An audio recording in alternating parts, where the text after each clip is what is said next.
Thielen, thanks for coming down. Oh, thank you for inviting me. It's an honor to have you here. And all the things that are happening, it's just amazing. This is one interesting year, if you will, politically. It is an interesting political year. It's also interesting with what happened at the legislature this year. Yeah, let's talk about that. There's something really motivated you to run for office, and certainly got your dander up in this past session. What was that? The past session, I watched a lot of the legislators push through some bills. They were saying it was for jobs and trying to fast-track development, but also written into these bills, kind of woven in, were things like bypassing the procurement code, allowing government to give out direct personal service contracts without public notice or public bid. And so it kind of rang false to me that this was for jobs. And I was very concerned. It's bad government, it hurts the environment, and it also hurts communities to have development fast-tracked without community input. Where did it come from, and what reasons did they give to take these extraordinary steps?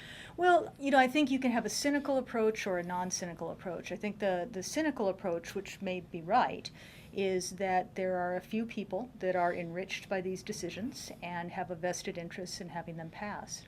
The non-cynical approach is there may be some public officials that are frustrated at how long it takes government projects to get done from start to finish, but they don't know the law and they don't know how the agencies actually manage these contracts, so they're not able to come up with a detailed answer on how to simplify without coming at the expense of public accountability or transparency. So they decided to throw the baby out with the bath. That's my opinion, yes. Yeah. Okay. Well, exactly what happened? What was the process? And again, who put it in there? And what jobs and projects did they hope to benefit? It was a huge number of bills this session. It was kind of stunning. You had a number of Senate bills and a number of House bills, and then as they crossed over, a lot of them were being gutted and replaced. So you had people in both the House and the Senate that were pushing for bypassing permitting. And some of the biggest ones that came out at the end, some died in the 11th hour, but some did pass. But you had one Senate bill where they wanted to give the governor superpowers to bypass permitting for an unspecified number of projects in unspecified locations. Trust us, it'll be fine. My goodness. Another bill where it would create this exceptional planning areas in urban areas around unspecified locations, but a half-mile circle where you would no longer have any zoning apply. So any height limitations, any use limitations, gone. And there were 3 alternate locations in Kailua that kind of came to the public attention, and that would mean that you could build a 10-story hotel in the middle of Kailua if you wanted, under these exceptional planning projects. Setting all the rules aside. Setting all the rules aside, and because the law, if it had passed, when the development came forward, it would be too late to have any public comment because it would be already approved. Well, it sounds almost fractious. This is going to a place where we have never been, for reasons that we don't understand, for projects that we really haven't vetted. It is, and I think it surprised a lot of people, including maybe some of the legislators. I think what happened is it snowballed. Some of these things went forward last year, and then people got eager and started throwing a lot more forward this year, and maybe the idea is let's push as many as we can. Because some of them were being stuck into bills, later on, the public wasn't aware of them, and they were just seeing how far they could go before the end of session. And some of these bad bills did pass. One, for task force members. We have a state ethics code that says if you are an employee or an appointed person on a task force, it's a privileged position. You should not be allowed to make money off of it. And they basically waived the ethics code for members of task forces. So now, under state law, this passed, a lobbyist can be appointed to a task force. They can have access to confidential information, and they can use that information for their financial gain and for the financial gain of the company that they are representing on the task force. Who was watching the store? There were a lot of people watching the store, but I think this year, it was almost an arrogance at the legislature at pushing these things through. And that's one of the reasons why I decided to run for office. Is I just felt strongly that this was a wrong direction for our state. And hopefully there's a lot of other people who are running for office too that would like to change that. I hope so. Do you know anybody specifically who's making this a campaign platform position as you have? I'm not sure because a lot of these campaigns are very local for the state legislature, so it's really talking in your community and going door to door and your handouts. And also we have a very compressed campaign season this year because they moved the primary back to August 11th instead of September. And then with the reapportionment maps, the campaign started late, so it's a real tight season this year. One of the concerns in the morning paper was that August 11th is an odd day, so you have turnout questions. Mm-hmm. Turnout questions at the federal level and at the state level. Yeah, and it's going to be an important primary for many, many races. Yeah, well, let's go back to the policy behind this. I guess that the people who got on this bandwagon in this session got on this bandwagon because they were at least arguably concerned about getting projects done, not hung up in environmental or other, state process that arguably, or that agreeably, that we all agree on, takes a long time. And they wanted to see more action in the economy. This was for arguably, this is for economic reasons. How do you feel about those arguments? And is your feeling, across the board on all of these? Does your feeling apply in all of these bills and matters, or some of them? I think all of them, because a lot of the processes that are in place are making sure that taxpayer money is being used appropriately, that it's not being given out as favors or in return for campaign contributions, that the government is accountable for expending taxpayer money. I don't think we should bypass that accountability. And as far as the permitting goes, if you're going to put a development project into a community, and a lot of communities in Hawaii are very densely developed already, a lot of times that project, with going through the permit process, you identify, do we need, because traffic is bad here, do we need an extra lane for a turnout so you don't slow down traffic so that this development doesn't make it a lot worse? Do we need a stoplight here to make sure that pedestrians are safe? If we have a school in the neighborhood and kids are going to school, how is it going to impact that? When you bypass permitting, what you're saying is none of those things are going to go into place, Right. and the community Exactions. is There are no such thing. It Yeah. doesn't happen. Well, not just exaction. It's more that the development, there's a cost to that development on the community, and who should bear that cost? You want to make Right. sure that it's paid for as the development goes in. If you don't have those mitigating things go in place, the community pays the price with more traffic congestion and less safe streets. Right, and the developer doesn't. Right. So it's a go, no-go kind of thing instead of a negotiated result. And then the permitting on the environmental side, a lot of people say, oh, this is anti-environment, you've got to save jobs, and, let's do the jobs, and that's more important. But the environmental permits are more than just the resources. I support protecting the resources, but even for people who don't, the environmental permits make sure that we keep beach access. We keep access to the mountains and the trails. I mean, when the hotels first built along Waikiki, they were blocking beach access, and our Supreme Court said, no, these are public beaches. We need to make sure that access is maintained, and everybody in the state has benefited from that. So, you want to make sure that you keep those types of conditions on development so we don't lose the things that make Hawaii so unique. Yeah, we could make, in this process, without environmental process, we could make mistakes that we'd be paying for forever. Yeah, but I think there are ways to make the process faster, and we certainly should look at that, but without coming at the cost of the environment or the communities. Yeah, I just want to get the background, though. So I guess a number of people felt or feel strongly that all this environmental process, I'm wrapping around a lot of, statutes, I guess, all of it was too tough. And rather than roll up their sleeves and figure out how to, sort of update that for the modern time, how to make that work in the modern business, economic development environment,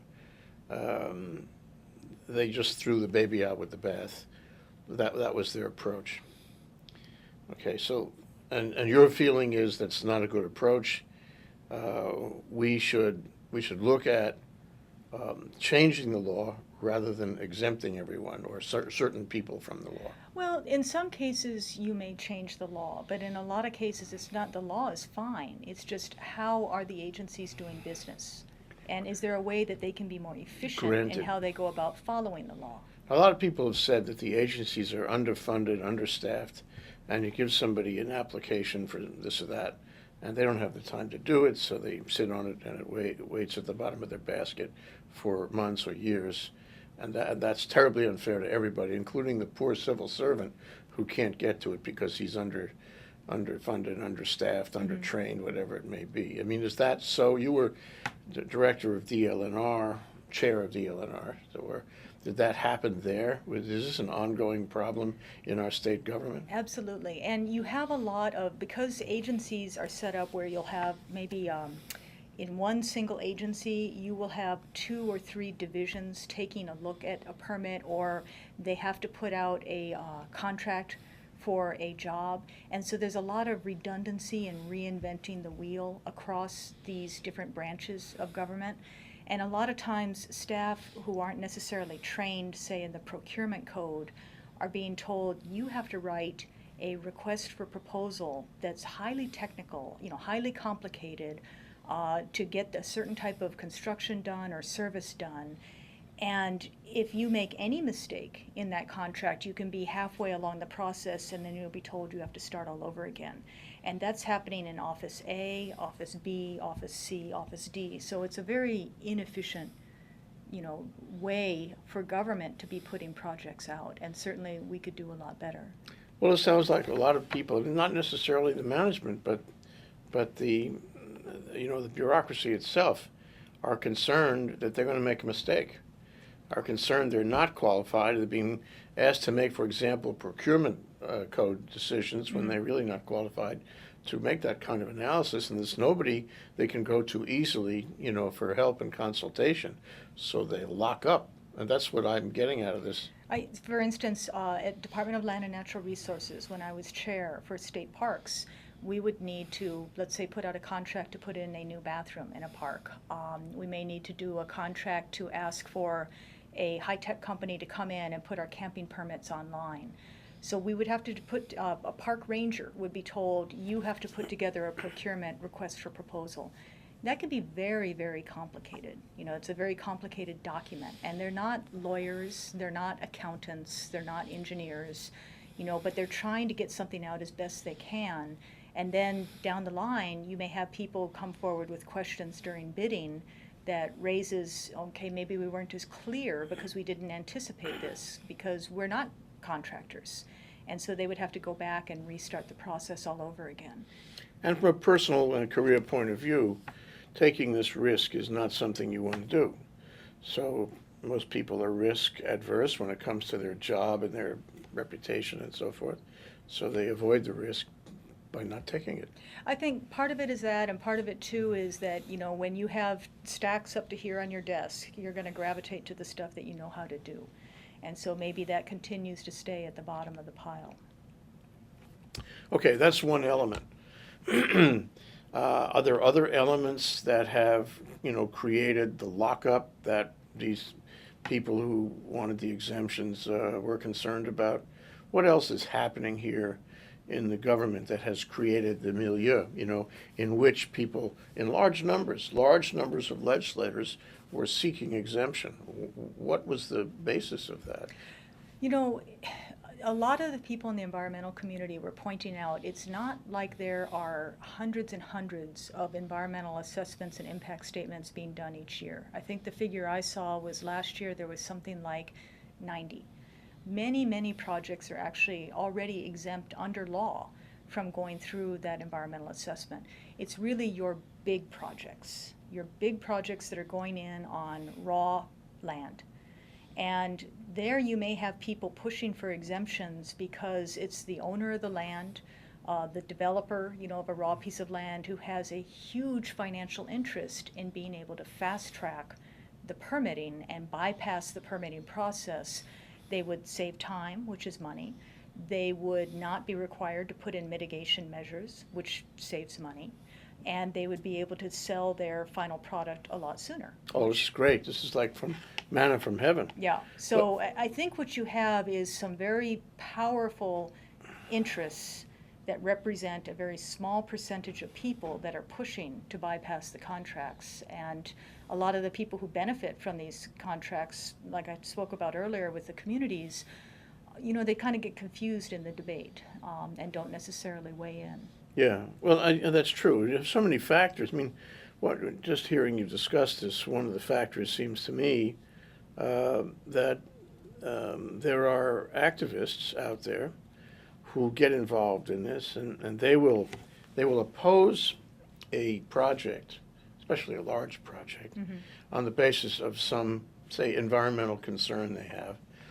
But then they will use every weapon available. I say weapon advisedly, but they'll find anything they can use to slow it down or stop it, based on the flip side of what you described, namely, let's break the bank. Let's break the developer's bank. The more we can make him wait, the less likely he'll have the deep pockets to go through. And in fact, I think we have a process of selection going on in Hawaii where only big developers have the money to wait long enough to do the big deals.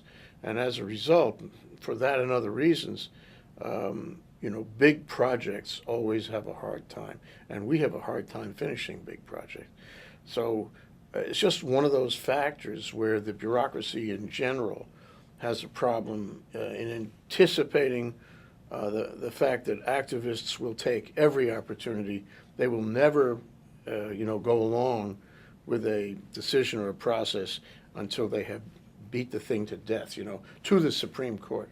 Well, I think you want to there's different kinds of projects. So what you were talking about right there is kind of a private sector project Yes. and development. Yes. And I think what a lot of activists are saying, and what I'm saying too, is we do not have enough land in Hawaii, especially on Oahu, where we've urbanized over a third of the island already, to keep doing single-family homes over broad swaths of land. Eventually you run out. And we're supposed to be building a bigger urban corridor in downtown Honolulu, but we're not. So it seems to be the worst of both worlds, is that we're being told we're going to build a very expensive rail project, but continue urban sprawl and suburban sprawl because the population projections for Honolulu are not putting more people down along that urban corridor as promised. So that's the private sector. But the other side is the government projects. And I think that's where infrastructure. And that's where you would probably have a lot of agreement between environmental community as well as labor and government and developers that we want to get that infrastructure that's in place upgraded. And there are ways that government can do that more efficiently, but without bypassing the permitting to make sure that you're protecting the environment and the communities at the same time. So give me an example of this so people can relate to it. So I'm government, and I have to do, or for public policy purposes, for the benefit of the community, I have to do a given project. It's important to all of us. No one will argue its importance, but I have to go through the process. The process customarily takes X period of time. You're saying that you have to live with that. You have to follow the process. But what about in a situation where I'm really up against some kind of deadline, where it's late already, because we are late, we are behind on infrastructure. That's the middle name of Hawaii. So how, what do I do to make it work faster? I mean, I'm the government, and I'm talking to the government. I don't want an exemption. What do I do to make it work faster? Well, we are late and behind a lot of times because it's our own fault, that we haven't figured out how to do things differently. Again, back when I was at Department of Land and Natural Resources, I sat down with our parks, our harbors, and our trails staff, along with our chief engineer, and said, what we need to do is, instead of going in piecemeal to fix places up, let's come up with a comprehensive plan to fix up a lot of areas much more quickly, over a 5-year period. And the chief engineer sat down with me and he said, Laura, the way we've been doing contracts is we want to spread the work around. So we give out a little contract here, a little contract there, a little contract there. And he said, I can't do all these projects if I continue to do business that way? Can I change how we do business? Absolutely. Sure. So he went back and sat down with his staff and said, if we were going to put together, instead of maybe 20 million in projects this year and 10 million next year, if we were going to look at maybe 200 million over a 3 to 4 year period, how would we do those contracts so that we can start to get them out in a disciplined manner? And they came back with a plan where each year they would start construction year one with the projects that were already planned and begin planning the construction for projects in year two. And so it was a rhythmic, each year you were doing construction and then planning for the next year, construction, planning for the next year, construction, planning for the next year. And what he did is, instead of putting out one contract for parks and one contract for harbors, if they were located in the same geographic area, he put out one contract for both, because you could get the construction done more cheaply if they're pouring cement in the boat harbor that's next to the park, at the same time. So it's one staging. So we were able to come up with a process that got jobs out faster, got them finished quicker, and got them done more cheaply. You actually did. You were able to achieve this. Yes. That's really to your credit. No kidding. Well, actually, it's to the chief engineer's credit. Okay, well, it's to your credit to allow him to play that out, because it seems to me that just listening to this seems to me, when you say, he said in the original discussion, we have to do it in little pieces. That's really kind of a Hawaii style thing, isn't it? We want to take care of all the contractors. Fair is fair.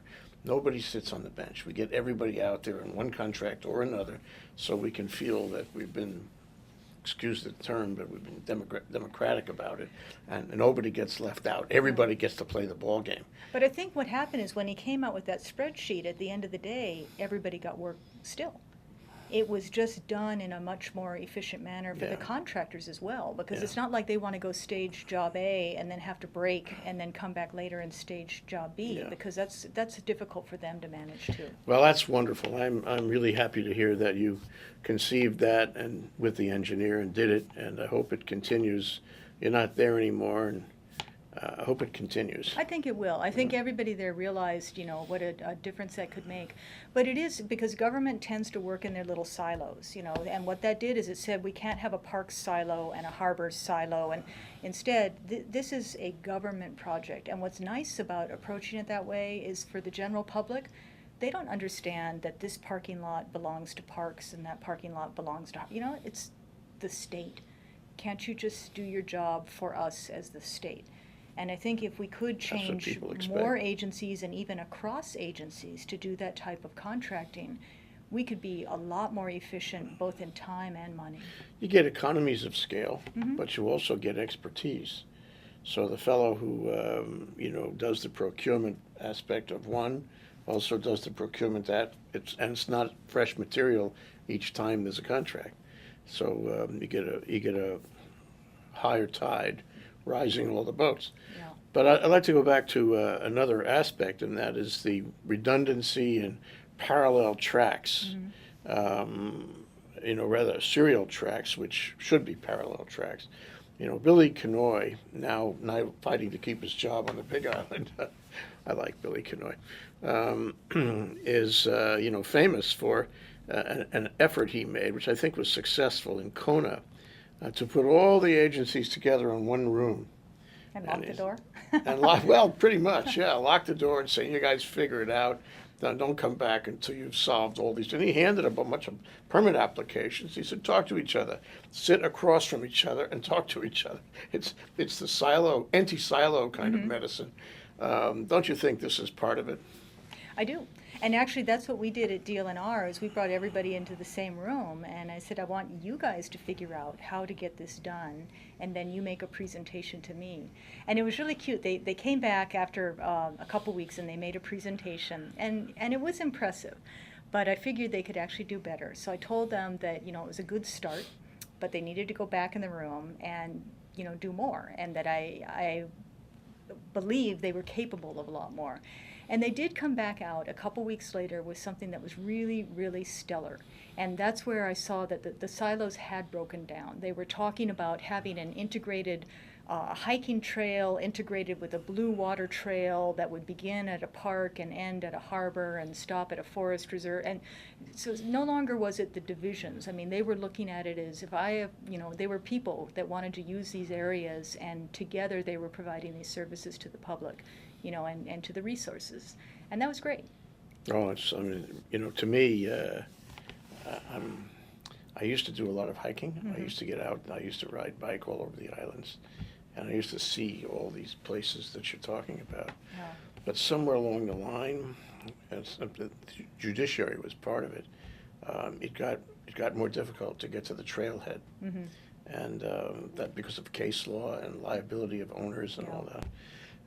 And now I don't think that the people in Hawaii get out as much because those trails are not maintained or have not been maintained, because the access is not all that clear.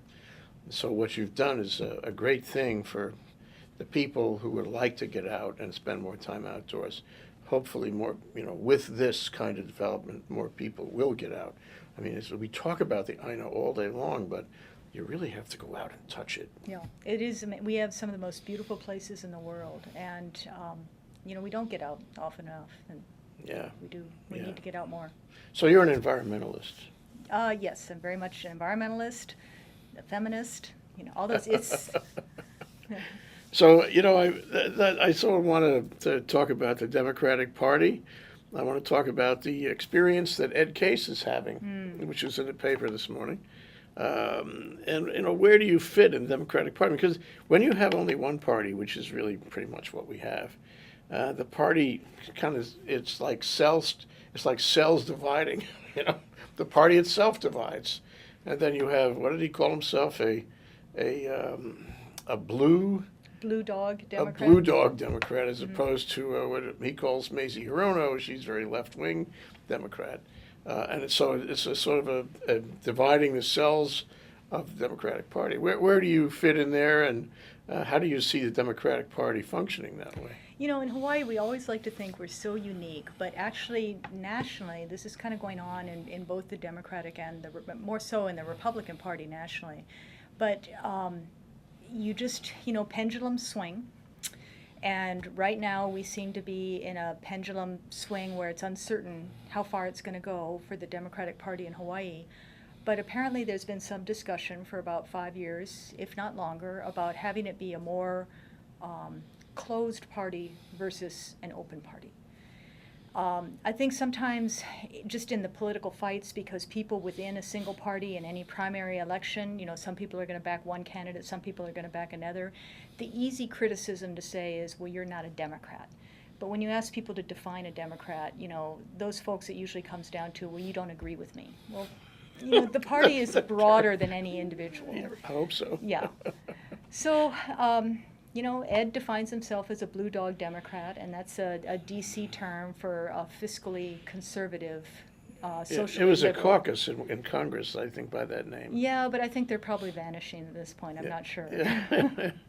Well, we live in interesting times in terms of politics in general. I mean, check me on this because you're much closer to it, but I get the sense that the young kids in Hawaii and elsewhere really are alienated from politics. They don't like what happens in legislatures. They don't like what happens in government, and so they find other ways to focus their time.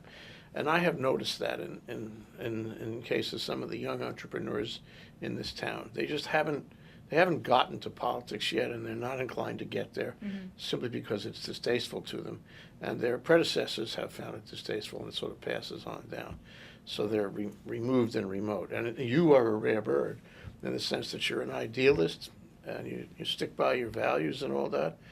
But you're an exception rather than the rule, which, I welcome that. But I think that is a lot of kids who might be idealists who aren't going to go into government. And so you stand out there as one of few. Well, I'm far from a kid. I'm 51, so I wouldn't count Sorry. myself as part of the younger generation. But no, I still am somewhat of an idealist, and I believe in change from the inside. That's where you can make change happen. You can also make change happen from the outside, but I just think it's important to have people on the inside pushing for change too. I think you're right. about especially entrepreneurs. They are people who like to get stuff done. And it's not easy to get stuff done in government. And so, they're going to put their energies where they can see, the ability to build something constructive.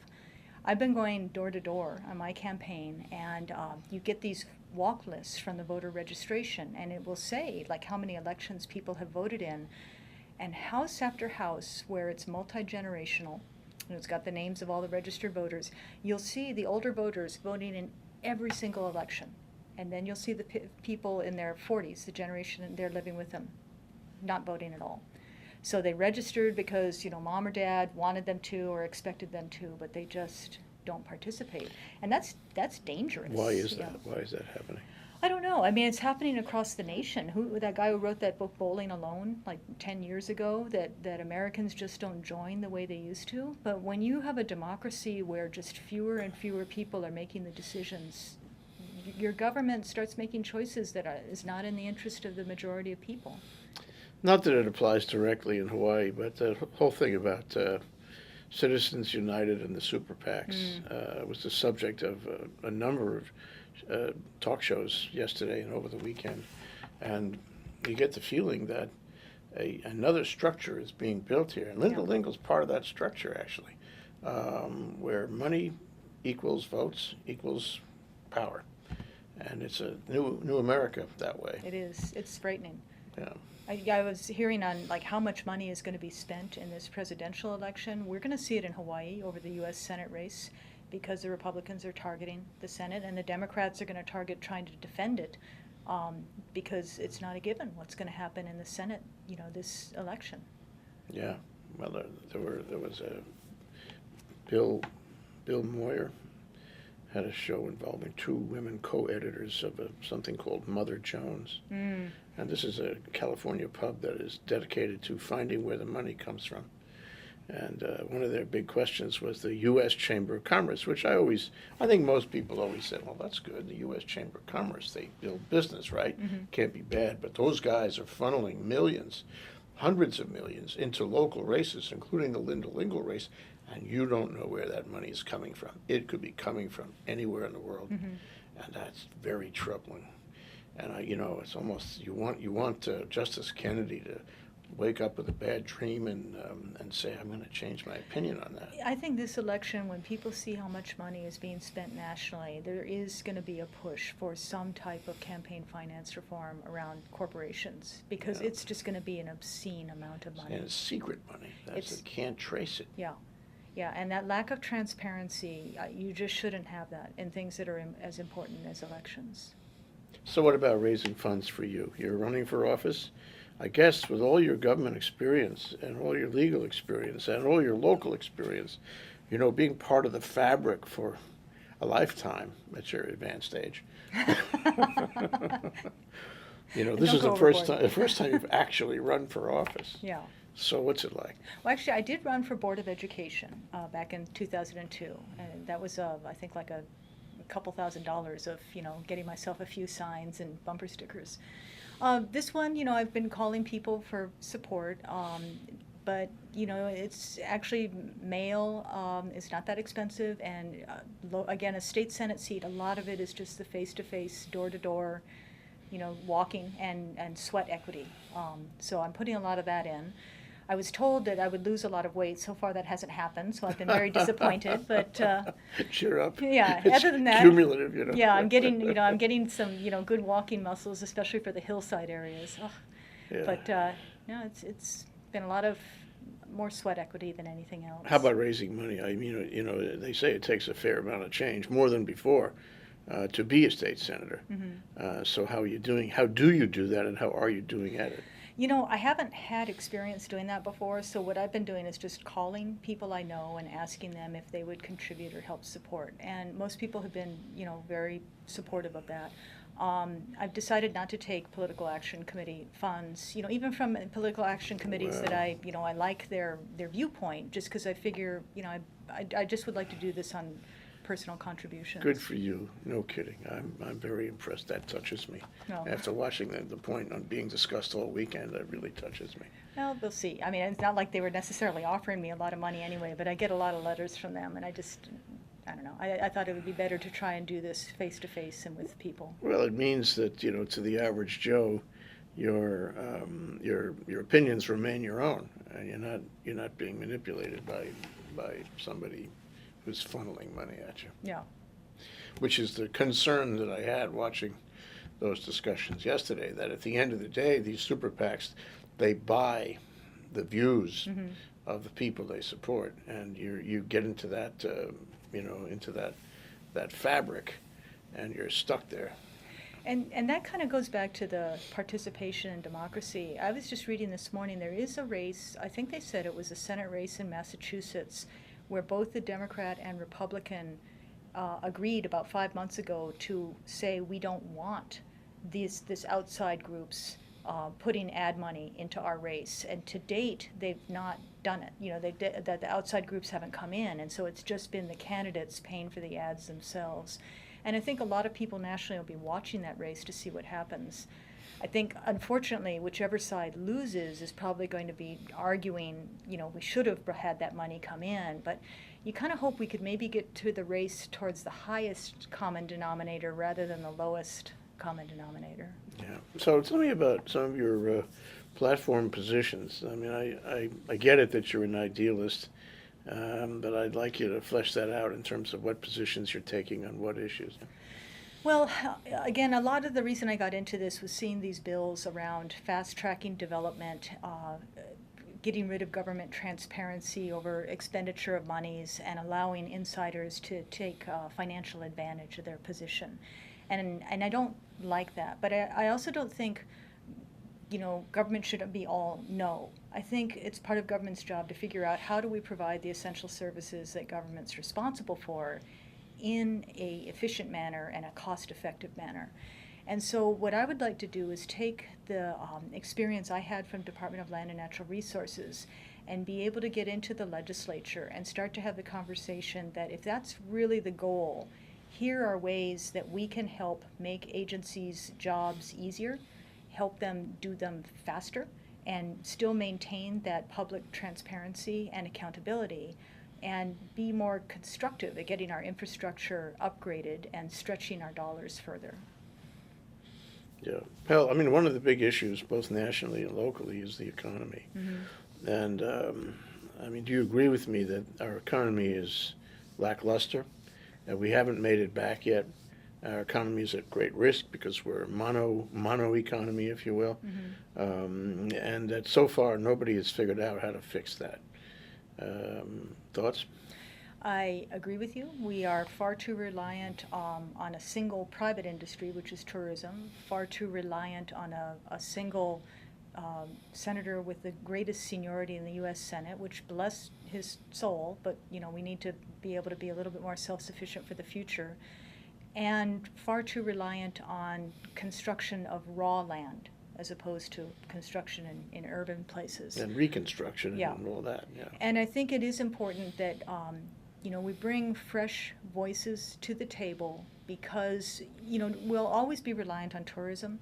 I mean, that's just always going to be a draw that Hawaii has, and it's actually an asset for us. But if we only listen to the tourism voices and we put our tax credits and benefits in that direction, it's not going to come up with a diversified private sector, and we need more diversification so that we can withstand the cycles of tourism, because there's always the downtime. So I think fresh voices at the table is important. That's why I was really disappointed at this ethics bill that said we'll allow lobbyists to be on task forces and make money from it. I mean, the reason I heard is that we need this expertise, and I'm thinking, geez, can't we bring new expertise to the table? Why are we relying on the same lobbyists time and again just because they're familiar? I mean, it's time that we try different things. Yeah, I also read somewhere that the Ethics Commission itself doesn't have to file applications and disclose, which is kind of interesting. I'm not sure, I don't know about that one. Oh. But I think the other big issue for Hawaii, really, to move ahead is our education, public education, because... What's wrong with it, and what would you do? Well, we've been stuck near the bottom of the nation in student achievement for decades, and that is in spite of many good people in the system. They time and again have looked at ways to reform the education system, and despite the fact that I don't think anybody's happy with the system, it fights off any restructuring. And I think we do need to go back and revisit how we do public education, where our sole guiding light is student achievement, because that's what's really going to help us all. And it's in the interest of the people in the education system too, because we have a lot of unfunded pension benefits that the state's not going to be able to meet its obligations unless we find a way of really strengthening our economy. And that's going to be reliant upon our youth. Yeah, at the end of the day, it's all about the economy. I mean, every single thing you can think of would do better if we had more money to give it.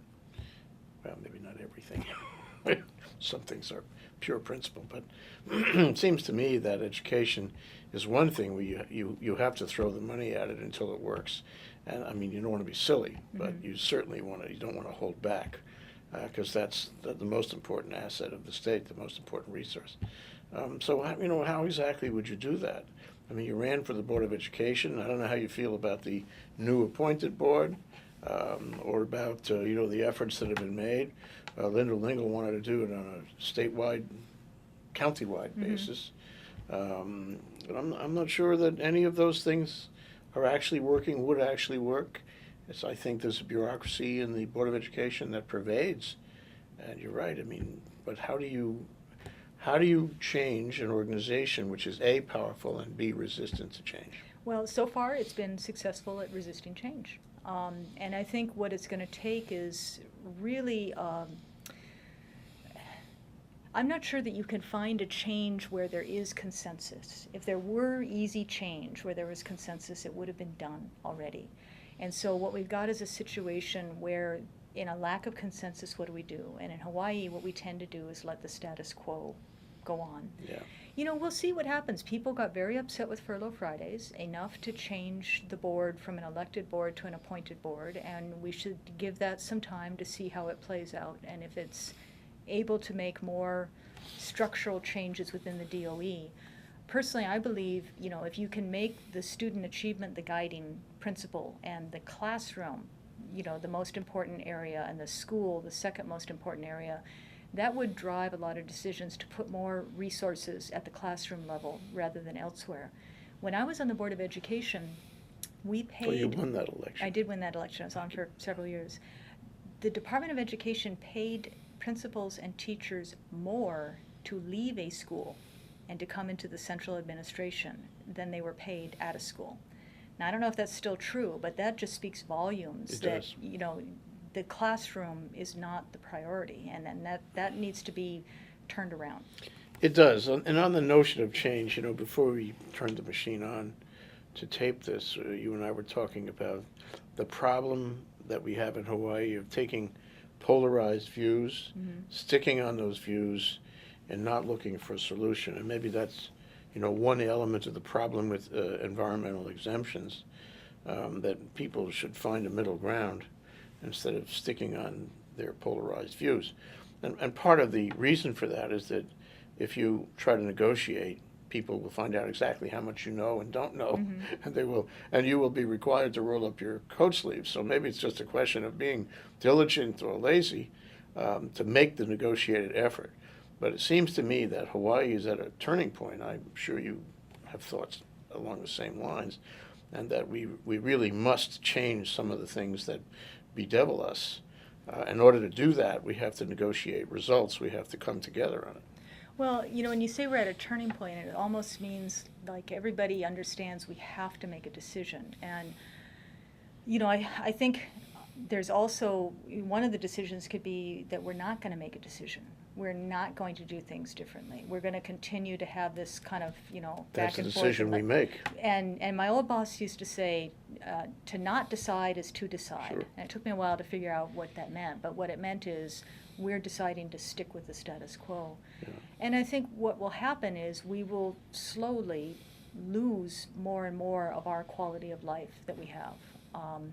Some things will stay. We'll continue to have some tourism. We'll continue to have the military here, but eventually we will lose some of that Senate seniority. In Alaska, when U.S. Senator Ted Stevens went out of office, they went from $400 million a year in federal earmarks to $30 million a year. 1 year difference, losing $370 million. So we need to make these harder choices and try and get more resiliency, ourselves, to be able to withstand some of the changes, or else we'll just have a diminished quality of life. So as a senator, how could you do that? My first question, I suppose, is your travails with the Democratic Party, which I think are going to work out okay for you, knock wood. That's not going to help in terms of rounding up support in the Senate, is it? The elected officials, everyone that I have talked to, is supporting me on this, and they don't think it's right for the party to be picking and choosing who can run. That's great. I'm happy to hear that, Laura. I am too, and I was a little surprised at first, but then someone said, well, of course, because this is how they're elected. They trust the voters because the voters chose them. So, they don't like to see that happening. So I don't think, if I'm elected, I don't anticipate it's going to create any problem with my fellow elected officials. Good. Other things may create problems. But Well, now here you are, the idealist, and you're the person who would like to, foment change in a moderate way, but who relentlessly will pursue that goal. How are you going to make that dynamic happen in the state Senate? Well, I think I would bring one thing to the state Senate that nobody else there currently has, which is I've run an agency. I understand the procurement code from the agency perspective. I understand the collective bargaining agreements from the agency perspective and how it works with the staff. I understand how you do contracting. I understand how you implement programs. And so when people are taking a look at how can we write laws to make things better, because those laws have to be implemented by staff and agencies, I can help come up with options for the legislature that would make what they do a lot more efficient and make the agency's jobs easier where we want them, to be easier. So I think that detailed understanding of state government is going to be an asset in the Senate and in helping to craft some good legislation. I'm sure it would. One of the things that I've always been concerned about in both houses is the distraction factor. There you are, and you do have, we all start with noble ideals, I suppose. Well, most of us.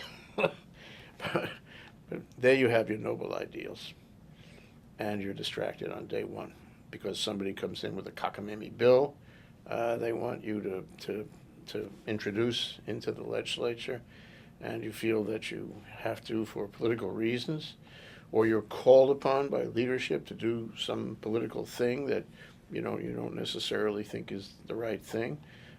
Distractions, one after the other, all day long.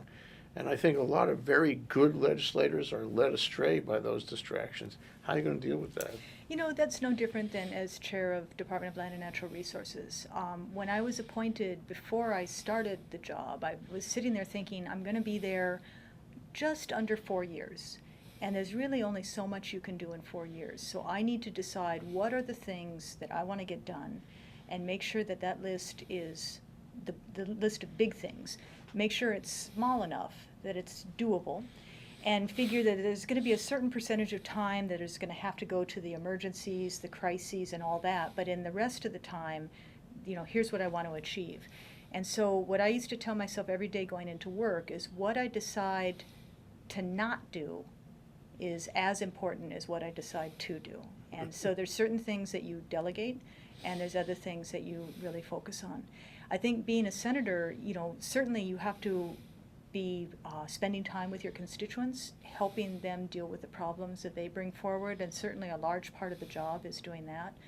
I think another part of the job then is taking the issues that are important to your constituents, and in Kailua, Waimanalo, and Hawaii Kai, a lot of that is quality of life and how development is impacting that, and come up with solutions where government can get its job done without being at the expense of communities or their resources.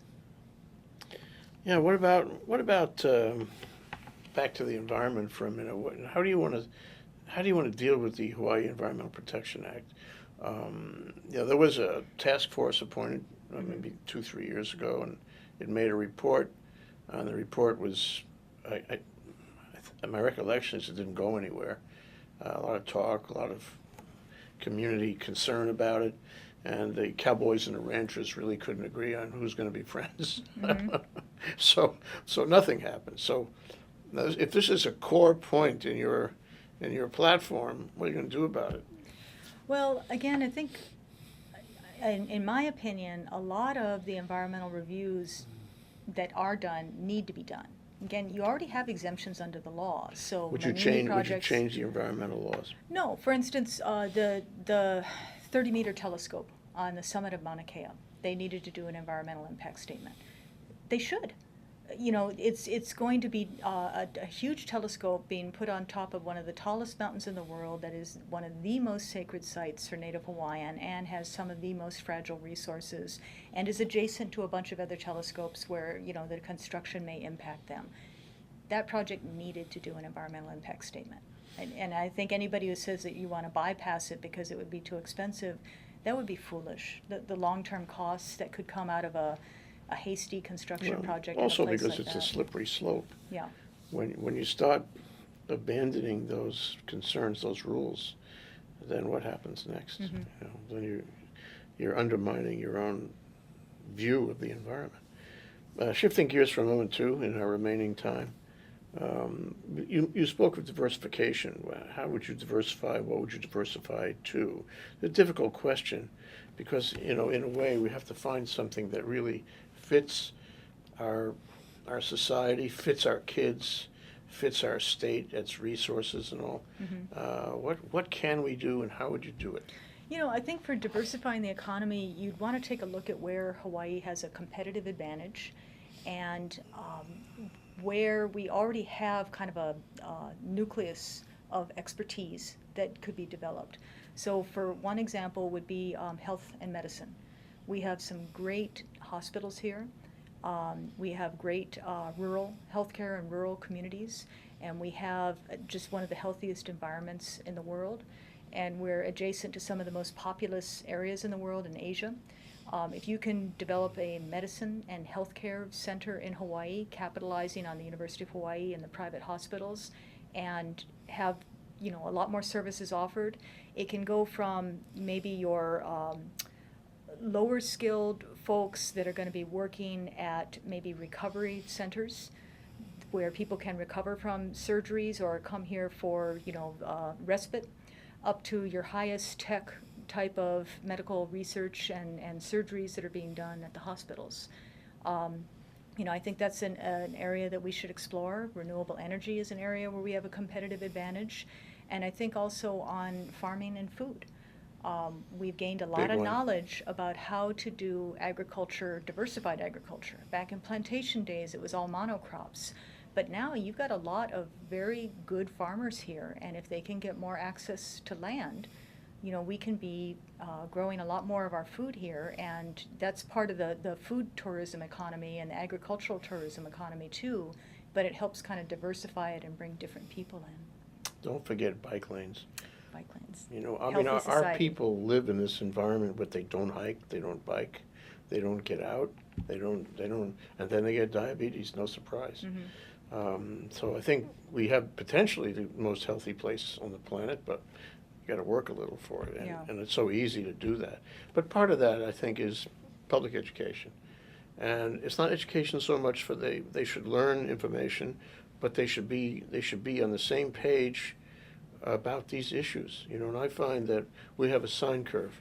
Everybody gets excited about energy in 2008, and now 4 years later, they're not so excited. Well, They're except for the concerned solar about the energy is cost. doing well. They're concerned about the cost, you Mhm. know, like, and so when liquid natural gas comes in, that's real appealing, even though it's a fossil fuel, because it's cheaper. So I think public opinions changes on all these issues. Mhm. A few years ago, they were much more, it seemed to me, they were much more concerned, excited about agriculture, local agriculture. I'm not sure they are anymore.